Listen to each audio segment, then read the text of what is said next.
My name's Julian, I'm a recovered addict. I had a 17-year horrific addiction to heroin, crack, alcohol. From 12 to 36, I experienced detoxes in London, America, interventions that occurred in my life and my family. Nothing really kind of worked. I didn't get the concept of what was wrong with me. I would finish a detox and then go and do it again. It wasn't that I was baffled, it just felt there was something missing in myself. I found rehabs, good places I would never want to put down, because addiction and alcoholism is such a subtle foe and a killer.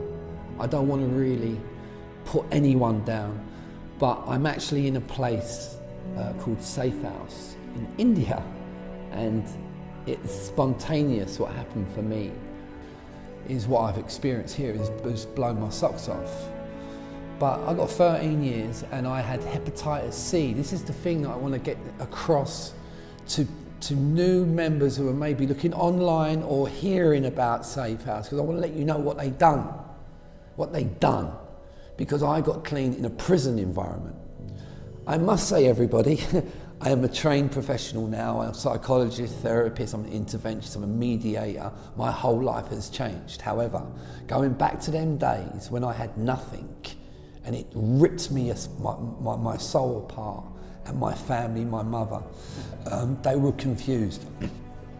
I got clean in prison because I was put into prison. And I'd done the detox, and the detox alone is horrific for any family member that is frustrated with the addict or the alcoholic. Please, just try and, have a little bit of patience. Like, phone Safe House. I'll tell you my experience with that soon. So I got clean. So I changed my life and I moved into what we call action. We learned about the mind, we learned about an obsession for drugs and alcohol. We learned that if this is alcohol, that fixes an internal problem. That's not the problem. The alcohol isn't the problem, although we think it is. So I learned that was a good learning experience. It means that I must remain abstinent. But remember, not everybody has to practice abstinence, because some people could just do a detox and then find out that they may have a depression problem and they may need a psychologist to treat them. So there's no one way to do recovery. There's a 12-step process, there's therapy, there's group work, there's many other ways. But my way was a way of abstinence for me personally. So I get these years behind me, and what I got left with, which is a killer, I'm stone cold clean, and I've got hepatitis C, genotype 1A, alongside hepatitis B. This is a result of addiction. This is 13 years, let alone people who are looking at this, maybe me now, whose father, son, daughter, partner needs help now. This is how serious it is. I was at 10 years clean, getting my liver looked at. Anyway, my liver recovered, and then it get left with an ulcer. I had an ulcer. It was horrible pain.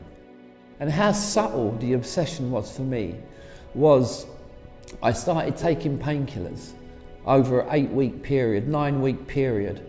And you might as well say I was taking like similar effects to heroin. I lost 2 stone.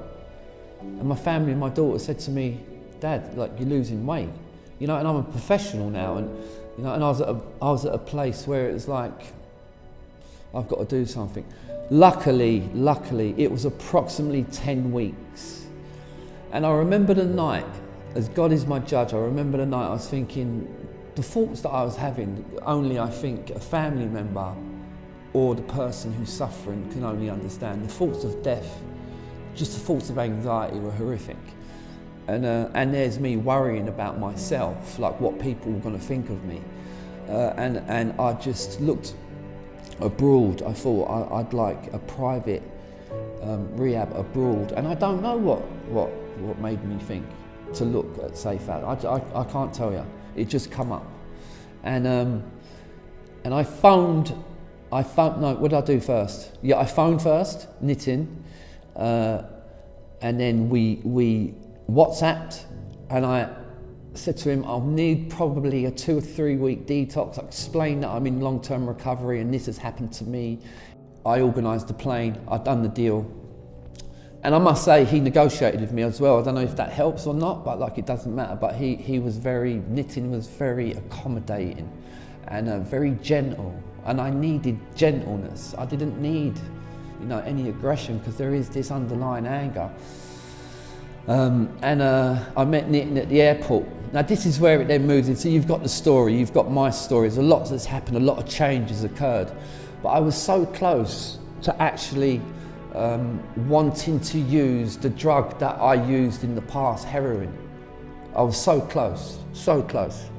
And anyway, so what happened was, it's not like a rehab. It is so person-centered, meaning that the doctor sat down and spoke to me. He come up with a detox that was realistic and asked me. I started the meds, the room, the house. It's like, I jokingly said it's like royalty. I'm living in royalty to my family. Like, it's such a beautiful surroundings. And what happened was workshops begun. So there was also yoga as well. The workshops that we'd done was delivered in this house where I am now, there's 5 of us. So you haven't got a whole group of 20 or 30 people, you've got 5 people where you just recover. There's no real, time to waste. It's everybody is working together. Some of the staff are recovered addicts, some are not. And my experience to this day is I'm going home next week. I mean, I've been here for 9 days. And this has not been scripted. This has been through joy of an experience that, as God is my judge, I could have gone back at this time in my life.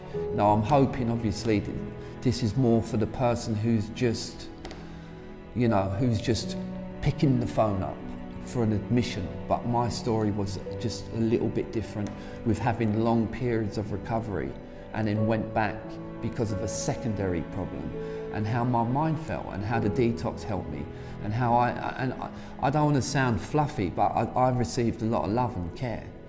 That's why I'm talking, that's why I'm doing this.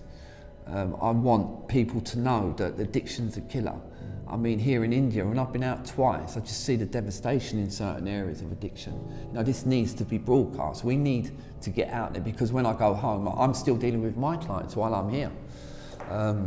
So, I just want to emphasise, like, pick the phone up and speak to one of the staff.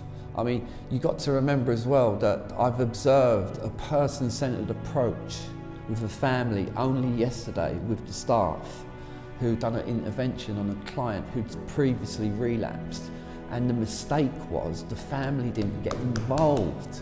And if you think it's just the addict or the alcoholic, then yeah, but it's family and mother. I've said it in the beginning, everyone is involved in this process. For recovery, you have to take action. We have to get you all together and then move into a course of action. I'm blessed, I'm really lucky.